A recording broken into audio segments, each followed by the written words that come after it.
Good afternoon, John here. Going to add another video to the Tribe of G planning process. And today I'm going to talk about zincs. Zincs are sacrificial anodes. And if you remember your high school chemistry, zinc is a less noble metal than iron, aluminum, steel, stuff like that. So the purpose of sacrificial zincs is that when you're in salt water, there's a real tendency towards galvanic action, galvanic corrosion. It's like a big battery. And what you want to do is you want to be certain that your metal parts on your boat do not get dissolved off into the seawater. So what you do is you use what are called sacrificial zincs. And here's an example of one here. This is an 1.5 inch shaft collar zinc. It's for putting on a propeller shaft. And if I can get that undone, here we go. I will show you the inside. But as you can probably see in there, I don't have my Allen wrench right here with me. Kind of poor planning. Let me get this screwdriver right over here. Ham radios operators are never more than a few inches away from a screwdriver. They are held together by these stainless steel screws. There's one on the other side. But what I want to show you is, see that little point in there in the middle? That thing sticks out and it's copper. And when you clamp this thing together tightly around an 1.5 inch propeller shaft, those little copper points will form a dimple in the propeller shaft. So you're going to have excellent electrical contact between the zinc and the shaft. So any electricity that's flowing down that propeller shaft is going to come out through the zinc, and the zinc is going to get slowly dissolved out into the seawater rather than the propeller shaft or the propeller itself being dissolved. That's a bad thing. Now this is just one example. There's the one that I have on the Tribe of G looks a lot like this, only it has, it's called it has like a saw blade on here, so that if I run across a crab pot, which Florida is covered up with, hopefully those teeth are going to cut that line on that crab pot rather than winding it up around my propeller. I've heard that those work pretty well, so that's my fervent hope that I don't hit a crab pot. And number two, that if I do, those teeth are going to cut that crab pot line. Now, the engine also has a series of sacrificial zincs, or anodes as they call them. And this is, I got these, bought them online of course.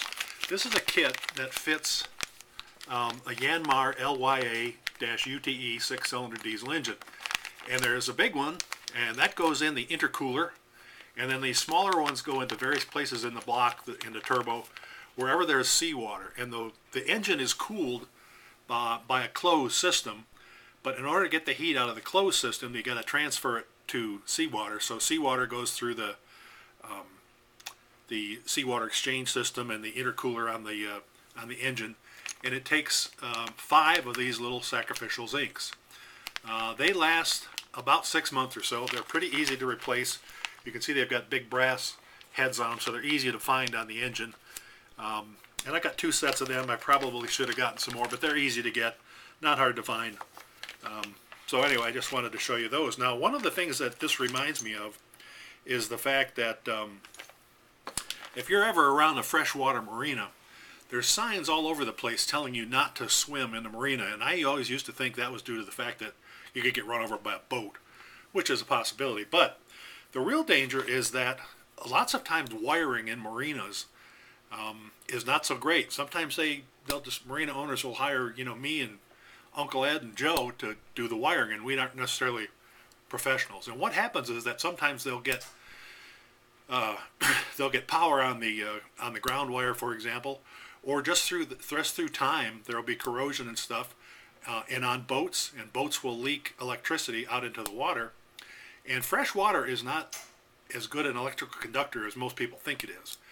You got to have lots of ions in the water to be a good conductor. So if you're swimming in a freshwater marina and there's a boat that's leaking a lot of power, or there's a dock pedestal that's leaking power into the water, your body is about 0.09% sodium.